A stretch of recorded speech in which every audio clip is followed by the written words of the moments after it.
Well, first up, the former Prime Minister Boris Johnson. But would you leave your daughter alone with Donald Trump? I'm asking you to account for your actions. The answer is obviously contained in Unleashed of this subject. We're not all going to read your book, so just tell us, do you want to have a political comeback?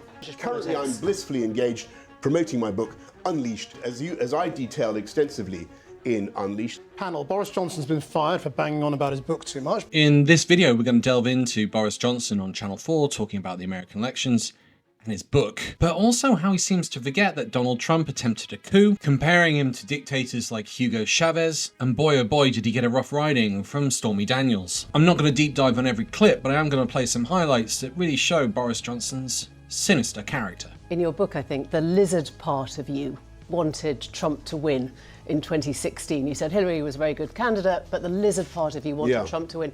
Is the lizard part back this time round? Well, look, as I say in my book, Unleashed. Stop it. No, wait, no. Sit down. Enough. No. There's absolutely nothing you can do to stop it. There's nothing you can do to stop it. It's a lie. Come on, it's so cheap. Put it away. Well, look here. I mean, not the book, but I mean, you know, here we go. Unfortunately. In a different place. Would you call him a friend? But on the... yeah, we became friendly, absolutely. When you were in office and he had chosen the path of election denialism, did you tell him that that was the wrong thing to do? Not only did I tell him, but I told the whole world.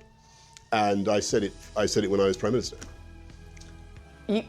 You don't mind the fact that the person who is standing again for election cannot concede that they lost the last election. That doesn't, in your mind, because it rules it out for William Hague. That's why I raise it, because today he said Trump is a danger because he cannot respect the results of the election.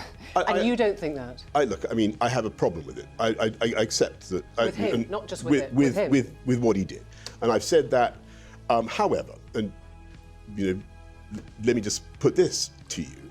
The fact is that after January the 6th, disgraceful though those events were, there was the orderly transition of power from one administration to the next under the Constitution. Was there? Because January 6th is part of that transition.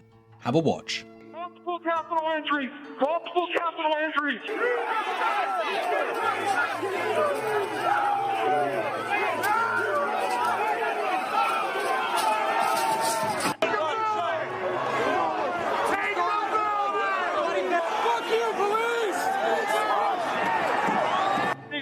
We're still taking metal, sharpened objects, missiles to include bottles and rocks, and hand-thrown chemical-grade fireworks.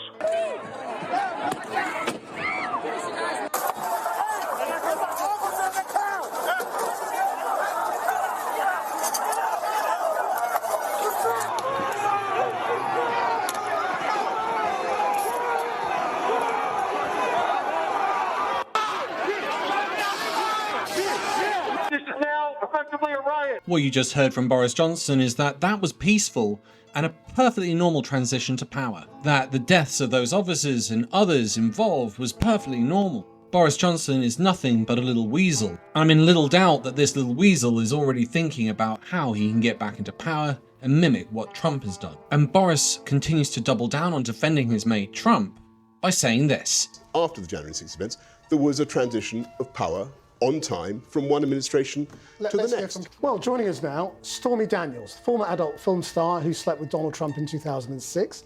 It was that night and the attempt to keep it secret by paying her that led to Trump being convicted. What you're about to witness is Stormy Daniels, who is very, very intelligent and able to very succinctly take down people like Donald Trump.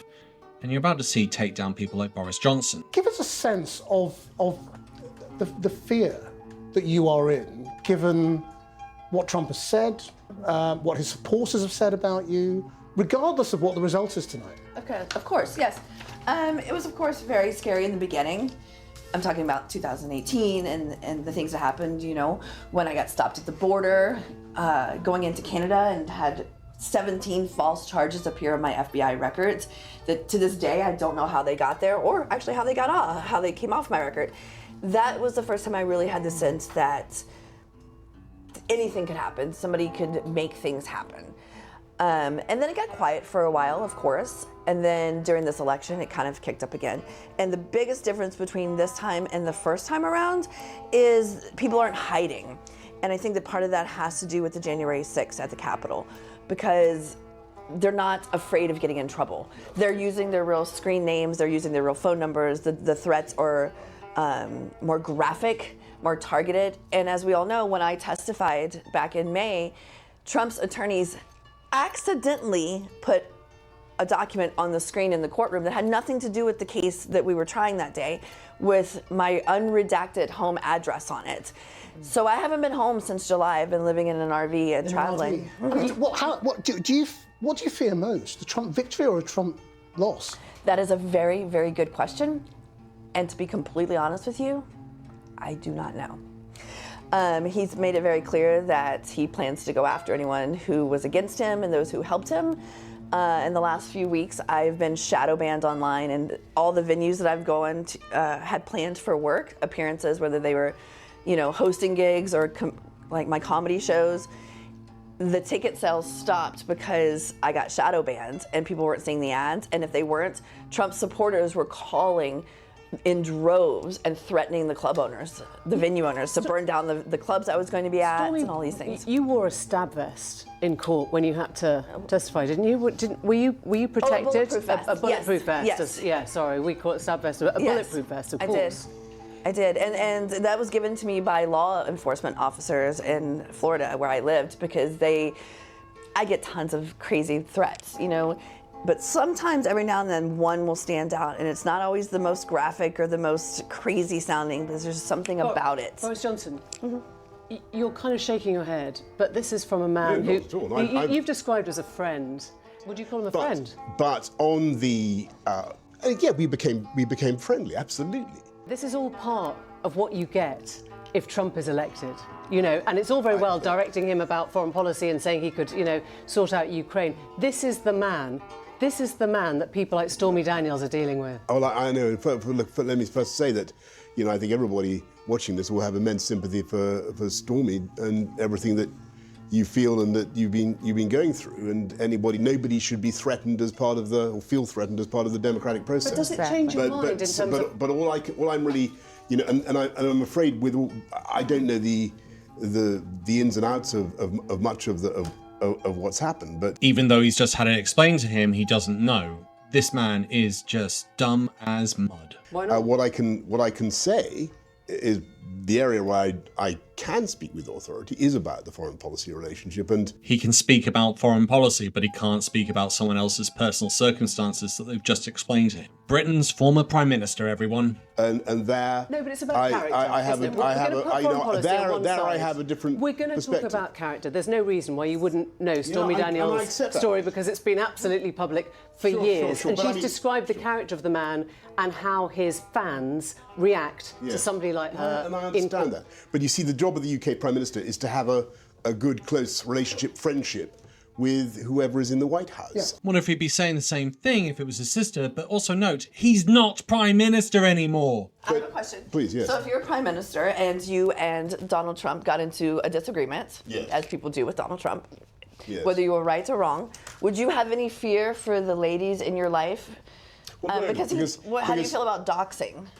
Where he, my address was publishing put on addresses, yes. publishing names, numbers. So honestly, I mean, nothing like that came up. Of course not, because you would be worried that happened to your daughters or your sisters. When you're talking to the US president, the relationship you have as UK Prime Minister is one of great formality and importance. And yes, of course, you develop a friendship. But actually, and I can say this in all sincerity, I never, in my time with him, was treated with anything other than complete courtesy and friendliness. Now, you had a very different experience, but I can only talk about mine. And that same attitude could have been used and was used by many during World War II and the lead up to World War II about the Jewish population.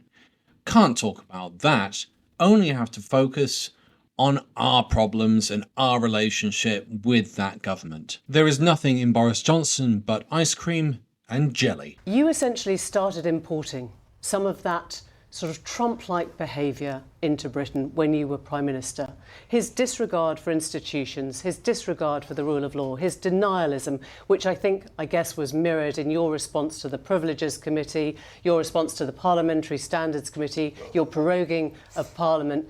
This is all Trump-like behaviour. I'd go a step further and go, this is all authoritarian behaviour. And you might go, well, we've heard about Hitler and the comparisons, how unfair. And I go, okay, let's go for a more modern example. Let's talk about Hugo Chavez and compare him with the actions of Boris Johnson. Chavez cultivated a personality based on being a saviour, that he was going to rescue Venezuela, and he called it the Bolivian Revolution. We will deliver Brexit. Thank you. But we can We're only do talking it about- if sorry, we clear forgive this me. parliamentary Forgive me, blockage. Mr. Johnson, but this is about... Boris was to be Brexit's saviour. Chavez rewrote the Venezuelan constitution, giving him more presidential powers, increasing term limits, and reduced the checks on executive authority. Boris suspended Parliament indefinitely until the Supreme Court stepped in and stopped him. Both men used the appeal of nationalism as a tool to gain power. Boris used it for his Brexit debate, which propelled him into the position of Prime Minister. Chavez appealed to Venezuelan nationalism and portrayed himself as a defender of Venezuela's sovereignty against foreign interference. And both men frequently labelled people in opposition as saboteurs, enemies of the people, even traitors and foreign agents. There is obviously a difference in scale and intensity. Johnson's actions certainly promoted concerns about democracy, as was brought up by Maitlis just then. They had different approaches though. Chavez overhauled the Venezuelan institutions, whilst Boris Johnson either ignored them or poo-pooed them or critiqued them and suggested that they were wrong and only he was right. Often the move is to say, you're making a comparison to Hitler, it's not a perfect comparison, and therefore let's throw all of history out. Whereas what I would say is, of course, the comparison's not perfect, no comparison's ever perfect, history doesn't repeat, but history is this huge resource of patterns, it's this huge resource of structures, it's a way to try to get your bearings in a moment like the present one where we're not really sure what's going on. That you imported to Britain. So there I obviously disagree profoundly, and as I detail extensively in Unleashed, the book. I don't know why it's funny. I mean, I don't know why it's funny. You've just heard what he's like as a character, and I'm asking you. Because I don't accept your analogy at all. I think it's very dangerous and sloppy to make analogies between the US and the UK in that kind of way. You can't model yourself on him at all. And I think that people compare Brexit with the advent of Donald Trump. Brexit was actually supported by people across the political spectrum. Of course it was, because it wasn't about party, it was about nationalism, and it was about the economy. In my administration, we had complete respect for institutions. Not the Parliamentary Standards Committee, not the Privileges Committee, not Parliament. We had respect for the decision of the British people to leave the European Union. And unlike many people in the UK establishment who wanted to thwart that, we were determined to go ahead and deliver it. Remember what I was saying about enemies of the people? He's literally just done that on air. You've witnessed it. He is literally suggesting that there are people against the British interest, the enemies within. But on everything else, if you look at my strong belief, you talk about Partygate. Okay, when you talk about what happened during the COVID pandemic, I happen to think that the UK government did an outstanding job. To do with that. Well, the appalling record death toll today, Hugh, surpassing another record yesterday. Each one, someone being mourned tonight by family and friends. The UK has the highest COVID death toll in Europe, the 5th highest in the world. And then Stormy Daniels comes in. I have, yes. But would you leave your daughter alone with Donald Trump? Look, I mean. But the whole reason I asked the question. I don't see why. I don't see why not. All I can say to you is that my experience of Donald Trump. So you would? Yes. And my experience of Donald Trump is that when I've known him, and I hear what you're saying. Maybe I'm wrong, but he has been courteous. He has been polite. And he denied an election that he lost. I'm giving what you... does it matter if he's courteous, if he can't accept the results of democracy and the American voter? And it made me think, how well did we really know Donald Trump?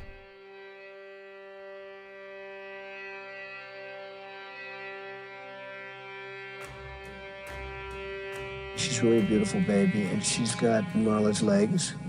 We don't know whether or not she's got this part yet, but time will tell. You're going up the escalator? I'm going to be dating her in 10 years. Can you believe it? Who is his favorite? I'm going with Ivanka. I'm going with Ivanka.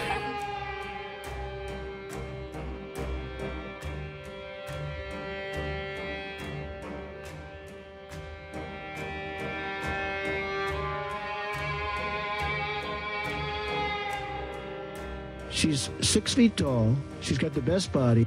When Ivanka Trump came on stage, it's nice to see a dad kiss his daughter. Trump responded, he kisses her every chance he gets. Did your daughter get breast implants? No, she didn't. I mean, I would know if she did. She's actually always been very voluptuous. You are special. You remind me of my daughter. I like you. I like you.